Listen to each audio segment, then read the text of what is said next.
পায়, জিহ্বা দিয়া কষ্টের কথা ভাইকে বললেও বেজার হয়, জিহ্বা নামের কথায় আল্লাহও বেজার, জিহ্বা নামের কথায় উল্টা পাল্টা কথা বলবা আমার নবীও বেজার, জবানের কথায় আমার মুসল্লিও বেজার, জবানের একটা কথা উল্টা পাল্টা হলে দুনিয়ার সবাই বেজার, বিধর্মীরাও বেজার, মুমিনেরাও বেজার। আমার কলিজার বন্ধুটা মুহূর্তের মধ্যে দুশ্মন হয়ে যায়, কষ্ট পায় আমার জবানের কথা। গ্রামের মুরব্বীরা এই জন্য কয় মুখের কথায় জয়, মুখের কথাই হয়। জবান বড় মারাত্মক, আর এটা এমন একটা অবস্থা, এটারে রশি দিয়া বান্ধাও যায় না। যায়? হাতে অন্যায় করে রশি দিয়া বেঁধে দাও, পা অন্যায় করে রশি দিয়া বাঁধো, চোখ অন্যায় করে কালা চশমা লাগাও, পট্টি লাগাও, কান অন্যায় করে কানের ছিদ্র বন্ধ করো, ওখানে আর অন্যায়ের কোনো আওয়াজ যাবে না। জবানটারে কেমনে আটকাবেন? কষ্টের দিয়াও বাঁধা যায় না। যায়? কেমন এক ভেজাল। পা আটকানো যায়, হাত আটকানো যায়, কান আটকানো যায়, চোখ আটকানো যায়, জবানটারে আটকানো যায় না। এবার এই জবানটারে কেমনে আটকাবেন? কন্ট্রোল তো করা দরকার। আমগো সমাজে যত ঝামেলা, হাতের দ্বারা যেই ঝামেলা না হয়, জবানের দ্বারা তার থেকে বেশি হয়। যত ঝামেলা জবান দিয়ে না। রাজনীতির ময়দানে ঝামেলা কেন? অমুকে এই কথা বলছে। ওয়াজের ময়দানে ঝামেলা কেন? বলে জবান দিয়া অমুকের কাফের বলছে। ঠিক নি? জবানের কথা বড় ভেজাল। পুরা শান্ত পরিবেশ অশান্ত হয়ে যায় জবানের একটা কথার দ্বারা। কি? মাত্র একটা কথা কেমন যেন পুরো দেশটা উল্টা পাল্টা হয়ে গেছে। কথা বল না কেন? কিসের কথা? এক কথা পুরো দেশ আউলে গেছে। ভাইরা আমার, বড় কঠিন। আবার এই জবানের কথা, এই জবান এমন একটা আল্লাহর দেওয়া আবার নিয়ামত, এটার মতো কঠিন নিয়ামত নাই। কষ্ট হয় না তো? কেমন নিয়ামত? আমি যে হাফিজুর রহমান, প্রথম পরিচয় আমি মানুষ। প্রথম পরিচয় মানুষ ভালো নাকি জিন ভালো না ফেরেশতা ভালো, এটার পরিচয় দেয় আমার হাত। হাত দেখেন তো, পশু, গরু, ছাগল, ভেড়া, বকরি, বাঘ, এই যে পশু আমরা যাকে বলি, ওদের কিন্তু হাত আছে, আছে না? ওদের কিন্তু নাক আছে, আমগো মতো চোখ আছে। কথা বলেন? ও আমাদের মাথা আছে, ওদেরও মাথা আছে। ঠিক? কিন্তু আমগো জিহ্বা নামের যে পাওয়ার, এই পাওয়ারও গো জিহ্বায়। কথা বলেন না? গরুটার জিহ্বায় সে পাওয়ার নাই। বাঘ আমার মতো হাজারো মানুষকে মুহূর্তে দমন করে দিতে পারে, কিন্তু আমার জিহ্বায় যে পাওয়ার আছে, সারা দুনিয়ার বাঘের জিহ্বায় সে পাওয়ার নাই। আছে? নাই। কেমন দয়ার মালিক আমার আল্লাহ! সারা দুনিয়ার গরু গরম হয়ে গেলে পুরা শাহীবাজার গরম, কিন্তু ওর জিহ্বায় ওই পাওয়ার নাই। আমি মানুষের জিহ্বায় যে পাওয়ার, আমি মানুষ, আমার পরিচয় হলো জবানের মাধ্যমে। আমি কথা বলতে পারি, আমি হায়ওয়ানে নাতেক, আমি কথা বলনেওয়ালা হায়ওয়ান। ওই পশুর থেকে আমার আলাদা হয়ে গেল। এবার মানুষ পরিচয় দিলাম জবান দিয়া। এবার আমি কি ভালো মানুষ না খারাপ মানুষ, তাও পরিচয় হবে হাতের দ্বারা না, জবানের মাধ্যমে, কথার মাধ্যমে।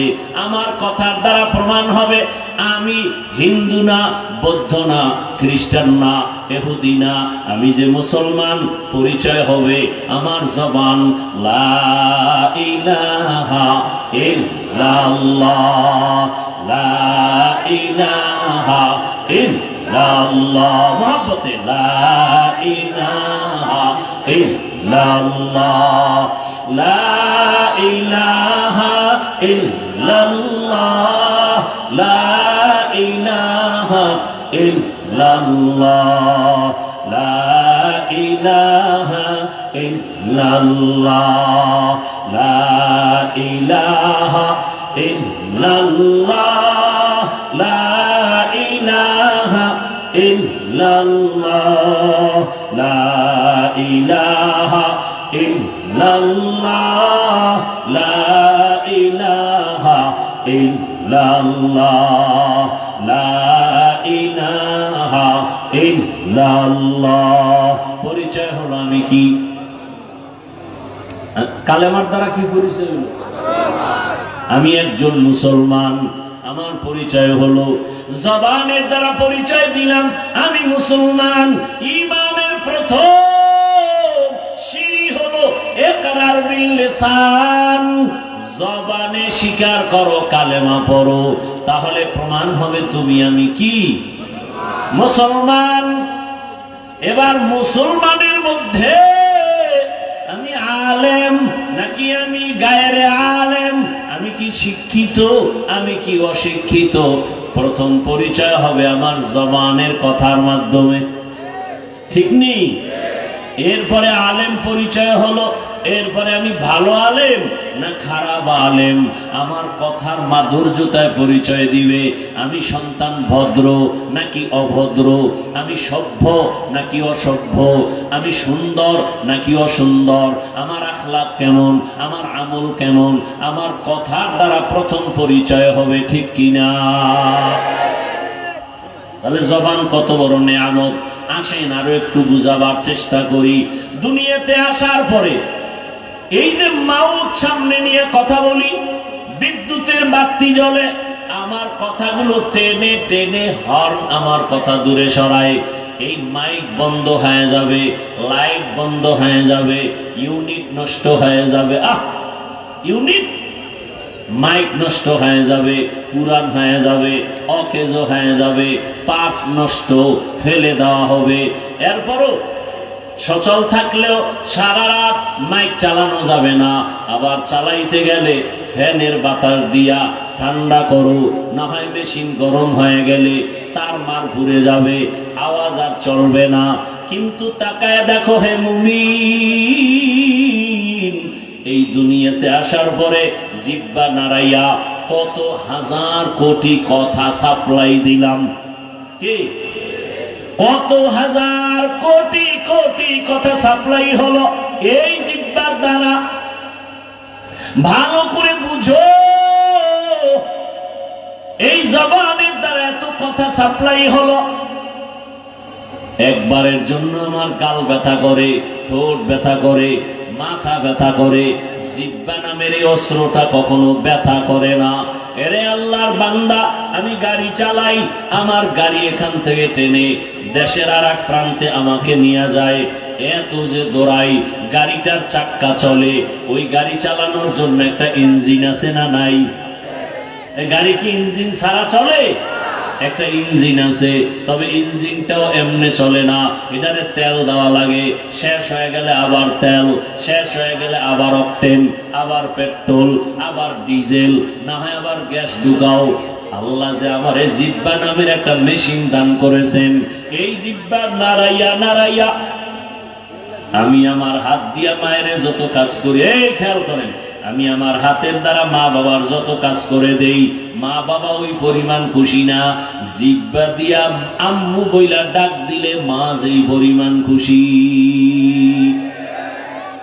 একটা সন্তান জিহ্বা দিয়া আম্মু ডাকবে না, খালি কাজ করবে, মা বাপ খুশি হবে না। শিশু বেলা থেকে যখন আমি কথা বলতে জানি না, কথা বলা যখন শুরু করছি, ওই সময় আমার ছোট মুখে আম্মু ডাকের মজা আলাদা, ঠিক নেই? ওই সময়ের আমার আব্বু ডাকের মজা আলাদা, এখন যে ডাকি সেই মজাও আলাদা। ওই সময়ের মজা এমন মজা, ওই সময় যেই বাচ্চাগুলো আব্বু বলিয়া ডাকে না, ওই সময় যেই বাচ্চারা আব্বু বলে ডাকে না, বাবার মনে বড় কষ্ট। আমাদের কাছে অনেক আল্লাহর বান্দারা দোয়ার জন্য এসে কয়, আমার সন্তানের 5 বছর, আব্বু কয়া ডাকে না, আম্মু বলে ডাকে না। বারবার মনে চায় ওই সন্তান একটা আব্বু বলে ডাকবে, আম্মু বলে ডাক দিবে। জবান দিয়ে কথা বলো, কথা বললেই খুশি। আল্লাহ বলে, দেখ বান্দা, এই জিহ্বা নাড়াইয়া কত কোটি কোটি কথা বলতেছি, এক সেকেন্ডের জন্য জিহ্বা ব্যথা হয় না, কথা বন্ধ হয় না। কত মানুষ ঘুমের মধ্যেও জিহ্বা নাড়ায় কথা কয়। জিহ্বার কথার দ্বারা প্রমাণ আমি বংশ ভালো, আমি আলেম ভালো, আমার মা বাপ ভালো, আমার মানুষ হিসাবে আমি ভালো, আমার ধর্ম আমার ভালো, আমার আখলাক ভালো, আমার চরিত্র ভালো, আমার বংশ ভালো, আমার পিছন ভালো, সামন ভালো। সব কিছুর পরিচয় হলো জবানের কথার মাধ্যমে। এই জন্যই তো আল্লাহ বলেন, আর রহমান আল্লামাল কুরআন খালাকাল ইনসান আল্লামাহুল বায়ান। আল্লাহ তাআলা বয়ান শিক্ষা দিয়েছেন আমাদেরকে, কোরআন শিক্ষা দিয়েছেন আমাদেরকে। আমরা কিভাবে কথা বলবো শিখাইছেন কি? তাহলে জবান একদিকে বড় অস্ত্র, আবার জবান বড় এক নেয়ামত। ভালো করে তাকাইয়া দেখো, এই জবানে যার কথার আওয়াজ নাই, ওর কলিজা ভাইটা কান্না আসে। ও আম্মু বলে ডাকতে পারে না, আব্বু বলে ডাক দিতে পারে না, ও মনের ভাষাটা বুঝাইতে পারে না, ইশারায় বলে আর চোখের বাড়ি ছেড়ে কাঁদে। আর তোমার আমার মনের যত ব্যথা তুমি মাকেও বলতে পারো, মাকে বুঝায় বললে মায়ের চোখে পানি। জবান দিয়া কথা বুঝাইয়া যদি একটা ছাত্র অন্যায় কইরা ওস্তাদের কাছে বুঝায় বলে, ওস্তাদের মনটা নরম, ক্ষমার চোখে দেখে, চোখে পানি আসে। একটা সন্তানের অন্যায় করিয়া জিহ্বার কথা বুঝায় বলতে পারলে মায়ের দিলটা নরম। ও আল্লাহর বান্দারা, এই জিহ্বা নামের নেয়ামতের শুকর তুমি কি আদায় করেছো? আমার মাওলার আদালতে জবাব দিতে হবে। আল্লাহ কয়, এই জবানের কথা এমন বলিও না যে দুনিয়াতেও তোমার ক্ষতি, আখিরাতেও ক্ষতি। জবানটারে তাড়াতাড়ি কন্ট্রোল করো। জবানের দ্বারা মানুষের মাঝে মাঝে এমন বেফাহেশ কথা বের হয়, জবানের কথায় হঠাৎ আমার কলিজার বন্ধুটা দুশ্মন হয়ে যায়। জবানের একটা কটু কথায় আমার মা বাবা পর্যন্ত আমাকে বরদোয়া করে, আমার আপনজনেরা দূরে সরে যায়। জবানের একটা কথায় একজন হিন্দু কালেমাওয়ালা হয়ে যায়। মাগরিবের নাম এশার নামাজের সময় বয়ান করে আসলাম, ওই সিরাজদিখান এলাকা মুন্সিগঞ্জ, এক হিন্দু ছেলে ঈশা কালেমা পড়তে চায়। আমি বললাম, তোমার কোর্টের কাগজ আছে নাকি, এভিডেভিডের কাগজ? বলে নাই। চলো মান। আমি বললাম, এখন কালেমা পড়ানো যাবে না, দেশের অবস্থা বড় খারাপ, পরিস্থিতি বড় খারাপ। কিন্তু ছেলে রেডি, বলে না আমি আল্লাহর দ্বীন ও ইসলামের বাইরে যাব না, কারণ ইসলাম আমার কাছে বড় ভালো লেগেছে। অথচ মুসলমানের দিনে বয়ান, রাত্রে বয়ান, ফজরের পরে বয়ান, জোহরের পরে বয়ান, আসরের পরে বয়ান, জুমার দিনের বয়ান, আমাদের তাবলীগওয়ালাদের বয়ান, পীর মাশায়েখের বয়ান, তাবলীগওয়ালাদের বয়ান, বক্তাদের বয়ান। এত বয়ানের পরেও তাকাইয়া দেখো মসজিদে ফজরের নামাজে খালি। কেন? বলে আমার কাছে নামাজ ভালো লাগে না, রোজা ভালো লাগে না, তেলাওয়াত ভালো লাগে না। তো ভালো লাগে কি? নাচ গান ভালো লাগে। এক পর্যায়ে দেখা যায় বউ পর্যন্ত এই গান বাজনার পিছনে ঘুরার কারণে বেশ্যা হয়ে যায়। মাইয়া বাবার কথা মানে না, ছেলে বাবার কথা মানে না, এলাকার মানুষ পর্যন্ত তার উপরে ঘৃণার বরদোয়া করে। ও আল্লাহর বান্দারা, একটা বিধর্মী পাগল কালেমাওয়ালা হওয়ার জন্য, কারণ ওর অন্তরে এত মায়া। মুসলমানের নবী,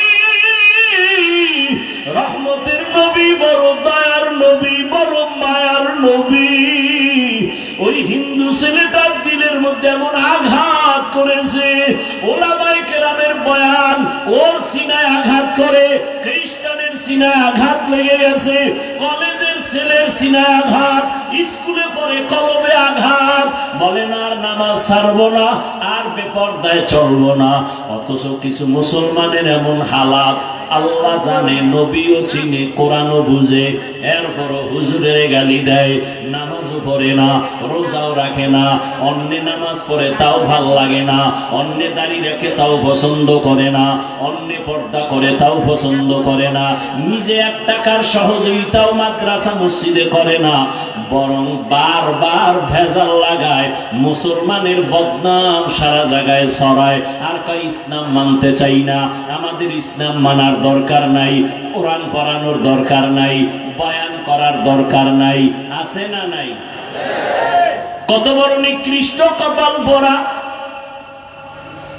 একটা বিধর্মী পর্যন্ত ইসলামের দিকে আকৃষ্ট পাগল, আর মুসলমানের ঘরে জন্ম নিয়া ইসলাম মানতে তো চায় না, বরং উল্টা বিরোধিতা করে। ঠিক নেই? আমি দাড়ির বয়ান করছি, মুসলমান কয় বয়ান করিয়েন না। এক জায়গায় বয়ানে গেছি, কয় আপনার বিরোধিতা করছে এই এলাকার কিছু মানুষ। কেন? আপনার দাড়ির ওয়াজ বেশি করেন তো, এই জন্য পছন্দ করেন। দাড়ির ওয়াজ বেশি করে এই জন্য ভাল লাগে না। আরে দাড়ির ওয়াজ আমি করবো কেন? আল্লাহর রসুল যে বয়ান করছে তার 100 ভাগের 1 ভাগ বয়ান আমি করি না। এরপর আলহামদুলিল্লাহ আমার বলার দ্বারা তো ইসলামের উপকার কম হয় নাই। কত বেনামাজি নামাজি, কত জেনারেল লাইনের মানুষ, দাড়িওয়ালা যুবক। ওই কয়েকদিন আগে এক আর্মির যুবক ছেলে আসছে, আইসা দোয়া চাই, হুজুর আমি আর্মির চাকরি চাইরা দিছি। আমি বললাম দেশের এই মুহূর্তে আর্মির বড় দাম, তুমি ছাড়লা কেন? বলে হুজুর আমাকে বারবার বলে দাড়ি কাটিয়া ফালাও। আমি এক পর্যায়ে সহ্য করতে না পারিয়া বলছি, স্যার আমি চাকরি ছাড়বো, দাড়ি ছাড়বো না। এরে আল্লাহর বান্দা, সব কিছুর মূল এই জিহ্বা নামের অস্ত্র। এই একটা জিহ্বা দিয়া কত দিকে দৌড়ায়। এই জিহ্বা দ্বারা, এই একটা জিহ্বা দ্বারা অপরিচিত যুবক আর অপরিচিত মাইয়া, যুবক জিহ্বা দিয়া কয় তোরে বিয়া করবো, মেয়েটা বলে কবুল, সাক্ষী থাকলে বিয়া রেডি। কথা কন না কেন? সাক্ষী লাগবে না? না সিফা সাফায় কবুল হয়ে যাবে? হবে না। জবানের কথায় কবুল হয়ে গেছে। একটা বিধর্মী খালি বলছে লা ইলাহা ইল্লাল্লাহ, সাথে সাথে ইসলামের পতাকায় আসছে।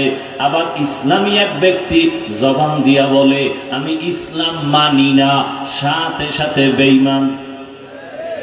দেখছেন নি কারবার? জবানের একটা কথা দিয়া অপরিচিত মেয়েটাকে বলছে কবুল। এখন কি হয়েছে? এই মেয়েটা তার স্ত্রী।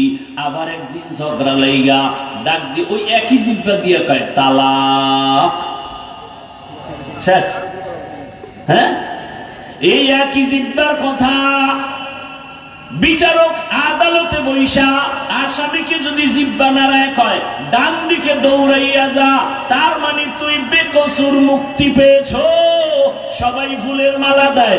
আবার ওই একই বিচারপতি জিহ্বা নাড়াইয়া যদি আসামিকে বলে বাম দিকে যা, তার মানে জেলখানায় যাও।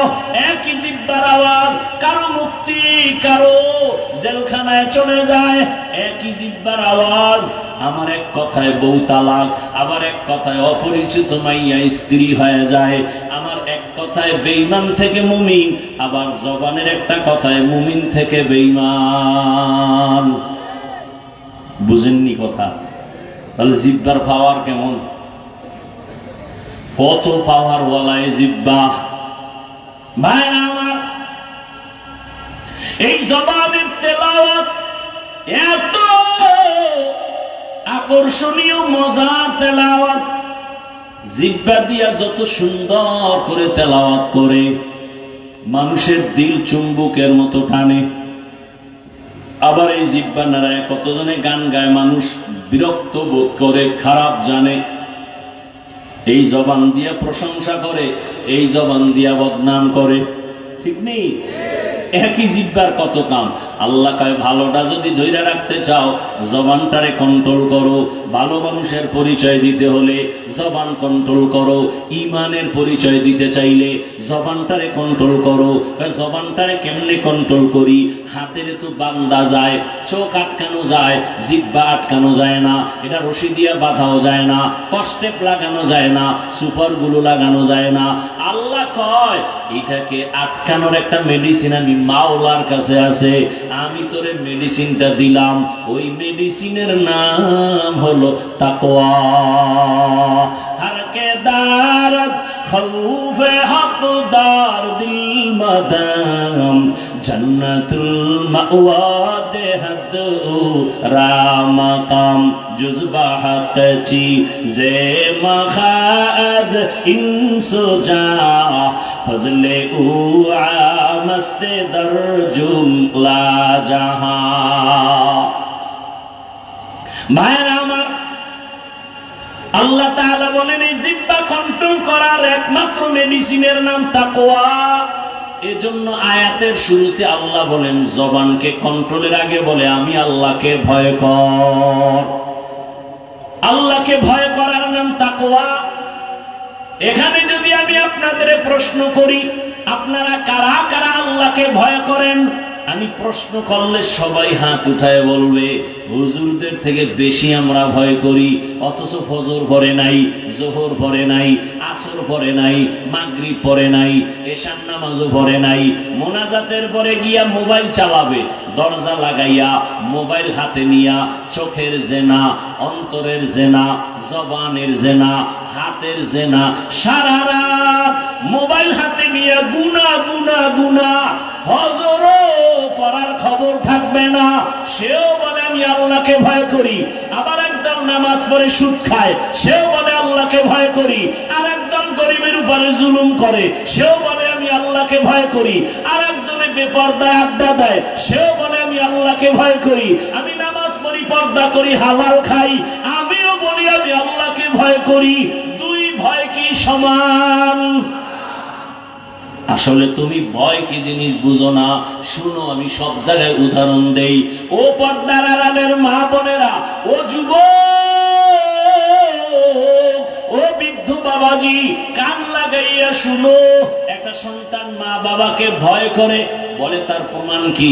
মা বাবার সামনে অন্যায় করে না। একটা ছাত্র শিক্ষকের ভয় করে, প্রমাণ কি? শিক্ষকের সামনে ছাত্র অন্যায় করে না। ঠিক নেই? কেন? মাইরের ভয়। আল্লাহর কসম, জমিনে কোন আল্লাহর গোলাম যদি আসলেই আল্লাহকে ভয় করে, ওই বান্দা গলায় ছুরি লাগাবে, দাড়ির মধ্যে কোনোদিন অস্ত্র লাগাবে না। হরকে দারাত খৌফে হকদার দিল মদাম জন্নতুল মাওয়া দেহদ রামকাম জুজবা হকচি জে মখাজ ইনসুজা ফজলে উআ মস্তে দরজুম লা জাহা। ও আমার কলিজার যুবক, কয়দিন বাহাদুরি করে দুনিয়াতে চলবা? তোমার চোখের সামনে কত বাহাদুর লাশ হয়ে গেল। এমন একটা দিন নাই যুবকের লাশের খবর নাই। পানির নিচে যুবকের লাশ, গাড়ির নিচে যুবকের লাশ, ঘুমের বিছানায় যুবকের লাশ। কয়েকদিন আগে দেখো নাই এই ফেসবুকের গোলাম বাবারা? কয়েকদিন আগে দেখছো এক আল্লাহর বান্দা বিদেশে চাকরি করিয়া টাকা পয়সা অলংকার নিয়া ঢাকা এয়ারপোর্টে আসছে, বাড়ি যাবে বেড়াবার জন্য ছুটি নিয়ে আসছে। এয়ারপোর্টে তার সন্তান পরিবার গাড়ি নিয়ে হাজির। ওই বেচারা যুবক টাকা পয়সা অলংকার সব টলিমলি নিয়ে সব হাদিয়া নিয়ে গাড়ির মধ্যে উঠিয়া বাড়িতে রওনা। সন্তান হাতে পাইয়া চুমু খায়, কত আনন্দ। আনন্দ করতে করতে স্ত্রী সন্তান নিয়ে বাড়িতে গাড়ি চলছে, অনবরত গাড়ি চলে। চলতে চলতে চলতে চলতে বাড়ির পার্শ্বে আর একটু সময় বাকি আছে। হঠাৎ করে আমার মাওলার কুদরতের খেলা, ড্রাইভার গাড়িটা পানির মধ্যে ফেলে দিয়েছে। তোমরা ফেসবুক ওয়ালারা অনেকে জানো, কিন্তু আকাম করতে করতে কলব নষ্ট হয়ে গেছে। এগুলো দেখাও অনেকের কলবের মধ্যে ধাক্কা লাগে না, অনেকে জানেও না, অথচ সারা দুনিয়ার বাঙালিরা দেখছে আর চোখের পানি ফেলছে। ওই আল্লাহর বান্দা, গাড়িটা পানির মধ্যে পড়িয়া যাওয়াতে স্ত্রী জায়গায় মরে গেল, সন্তানও মরে গেল। ওই বিদেশি যুবক হাতের মধ্যে টাকা অলংকার নিয়া হাউমাউ করে কাঁদে আর মিডিয়ার সামনে বলে, দীর্ঘ বছর বিবাহ করিয়া ঘরে থাকতে পারি নাই, মানুষ বিয়া করিয়া বিবি বাল বাচ্চা নিয়া একসাথে থাকে, খাইয়া না খাই একটা আনন্দ আছে, আমি আনন্দ মাটি করিয়া টাকার জন্য বিদেশ গেলাম। আজকে আমি স্বর্ণ অলংকার নিয়া আমার বিবি পরিবার নিয়া শান্তির আনন্দ করার জন্য ছুটি নিয়ে আসলাম। আমার কপাল কেন এত খারাপ? আমার হাতের উপরে আমার কলিজার সন্তানটা মরিয়া গেল, আমার সন্তানে আমার চোখের সামনে আমার স্ত্রী চলিয়া গেল। আমার এখন এই টাকা দিয়া কি হবে? আমার অলংকার দিয়া কি হবে? আমার মতো কপাল পোড়া কেউ নাই। আধা ঘন্টা গাড়ি টানলে বাড়ির দরজা রেডি, কিন্তু আমার মাওলায় এমন বাড়ি নিছে, আমার বাড়িওয়ালারা নাই, আর আমি এখন একা বাড়ি চলবো। আমি ঘরে যাইয়া কি করব? আমার ঘরের দরজা কান্না করা শুরু করবে, কারণ আমার আপন বাচ্চাটা চলে গেল, আমার স্ত্রী চলে গেল। এই সংসারের বাগান যে সাজাইছে সে যদি না থাকে, আমি বেঁচে থেকে কি লাভ হবে? ও আমার যুবক বাবারা, ও ব্যবসায়ী বাবারা, ও চাকরিজীবী বাবারা, চোখের সামনে এত কিছু দেখো, আর কত গুনাহ করবা? আমার মাওলার কথা কি তোমার দিলে ধাক্কা লাগে না? আমরা মনে করছি ওলামায়ে কেরাম বুঝি মিথ্যা বলি, আল্লাহর কোরআন বুঝি সত্য না। কেন বিশ্বাস করো না রে বাবা? মহামারী করোনার কথা কি মনে নাই? স্কুল কলেজ বন্ধ, চাকরি বন্ধ, ব্যবসা বন্ধ, দোকান বন্ধ, ফ্যাক্টরি বন্ধ, রাস্তাঘাট গাড়ি চলাচল বন্ধ। একবারও কি তোমার মনে নাই ওই কঠিন সময় একটা মাদ্রাসাও বন্ধ হয় নাই? মনে আছে? একটা মাদ্রাসাও বন্ধ হয় নাই, একজন আলেম না খাইয়াও মরে নাই। ওই সময় করোনা যাকে ধরে ফেলেছে, বাবার করোনা, ছেলে কাছে যায় না, মরার ভয়। ওই সময় ছেলে শিক্ষিত কুলাঙ্গার, বাবার করোনা, এক পর্যায়ে বাবা মরেই গেল। ওই সময় এলাকার গরিব কিছু ছেলেদের টাকা দিয়া কয়, যা বাবার লাশটা রাস্তায় ফেলে দিয়াস। রাস্তায় ফেলে দিছে, ছেলেরা দরজা লাগায় দিছে, জানালা লক করে দিছে। বাবার লাশ রাস্তায় ফালানোর পরে তাকাইয়াও দেখে নাই কুলাঙ্গার সন্তান। বাবার লাশটা কি কুকুরে খাইলো না জানাজা হলো, একবারও দেখে নাই। ও শাহীবাজারের মুসলমান বাবারা, ও পর্দার আড়ালের মা বোনেরা, কার জন্য জীবন কাটাইয়া বুড়া হইছ? দিন নাই রাত নাই, কার জন্য তো কষ্ট করো? তোমার সন্তান তোমাকে ভালো জানে না, তোমার সন্তান চায় তুমি মরিয়া যাও, তোমার টাকা পয়সা লুটে পুটে খাবে, তোমার স্ত্রী চায় তুমি মরিয়া যাও, তোমার সম্পদ লুটে পুটে খাবে। কার পেছনে জীবন যৌবন শেষ করো? একটু মানুষও কি হতে পারলা না? একটা ভালো মানুষের বাবা হতে কি পারো নাই? ওই কুলাঙ্গার শিক্ষিত সন্তানেরা বাবার করোনার কারণে মরার পরে লাশের খবর আর নেয় নাই। ওই সময় আমার দেশের কিছু পুলিশ ভাইরা আর সিংহবাগ টুপিওয়ালা আলেম ওলামারা এই দেশের সেই সময় করোনার টাইমে শত শত লাশ আলেম ওলামারা কাঁধে নিলেন, গোসল করাইলেন, এরপরে জানাজা পড়াইলেন, কবরে দাফন করলেন। শত শত লাশ আমার দেশের টুপিওয়ালা উলামায়ে কেরাম কাঁধে নিয়া জানাজা পড়াইয়া দাফন করলেন। জানেননি আপনারা একজন হুজুরেও করোনায় মরে নাই? মিথ্যা বলছি? এরে বাবা, এরপরও হুজুরদের তোমার ভাল লাগে না? কারে তোমার ভালো লাগবে বলো? নবী তোরা এসে বয়ান দিবেন না, আবু বকর এসে বয়ান শোনাবেন না, ওমরে ফারুক আর বয়ান শোনাবেন না, উলামায়ে কেরাম ছাড়া কোরআন হাদিসের বয়ান শোনার আর পথ খোলা নাই।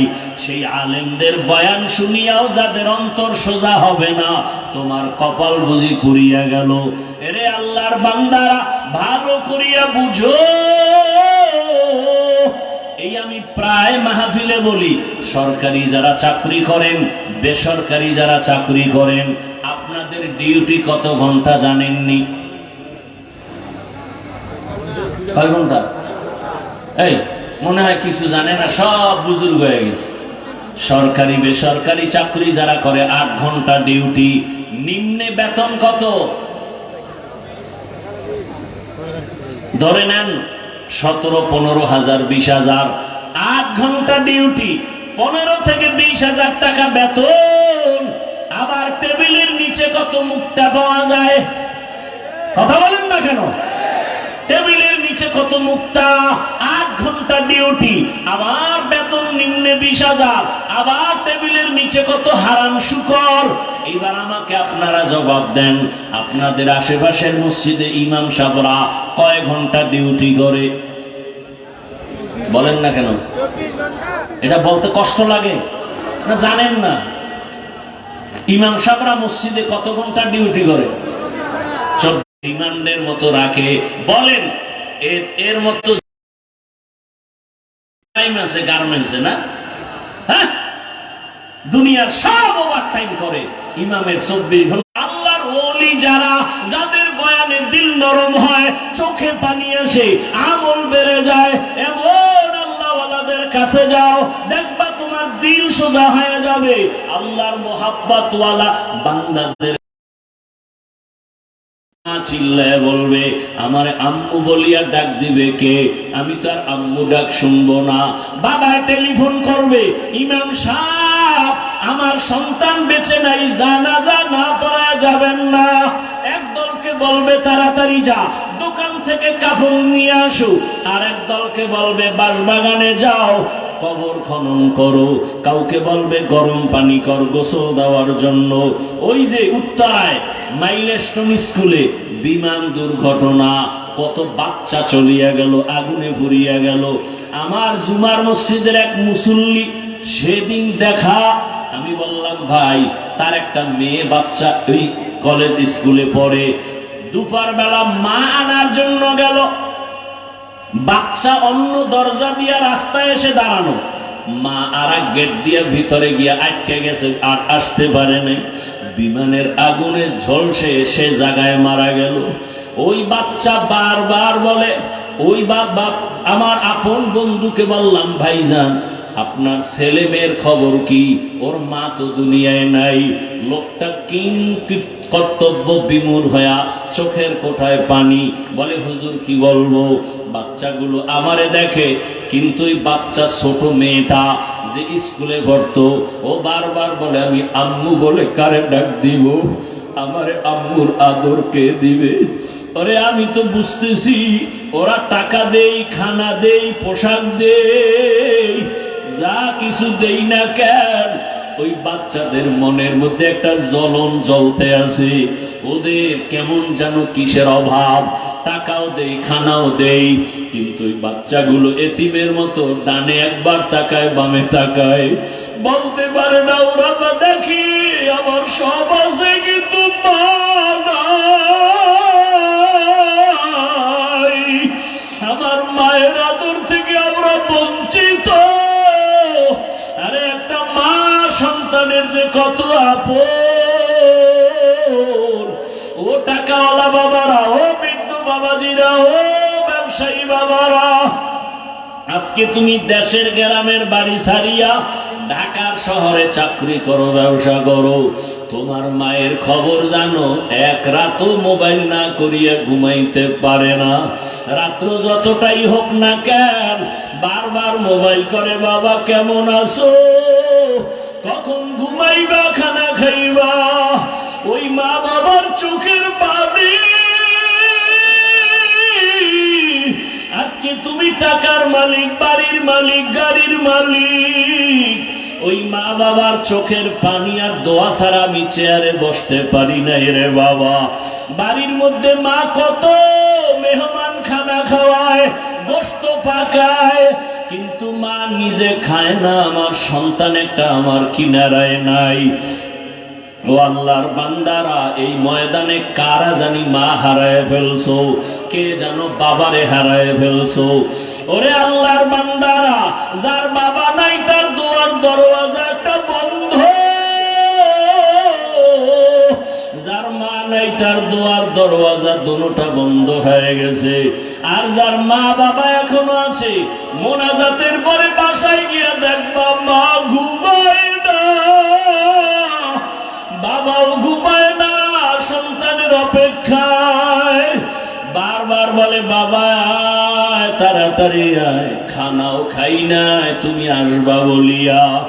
আজকে যার মা নাই, বাবাও নাই, ও যখন দরওয়াজার কিনারে গিয়া দাঁড়াবে, দেখবে পাশের ঘরে যখন মা আওয়াজ দেয়, তখন ওই এতিমের কলিজাটা ছিঁড়িয়া যাবে। ওর বাবা আর জীবনে দেখবে না, মাও দেখবে না।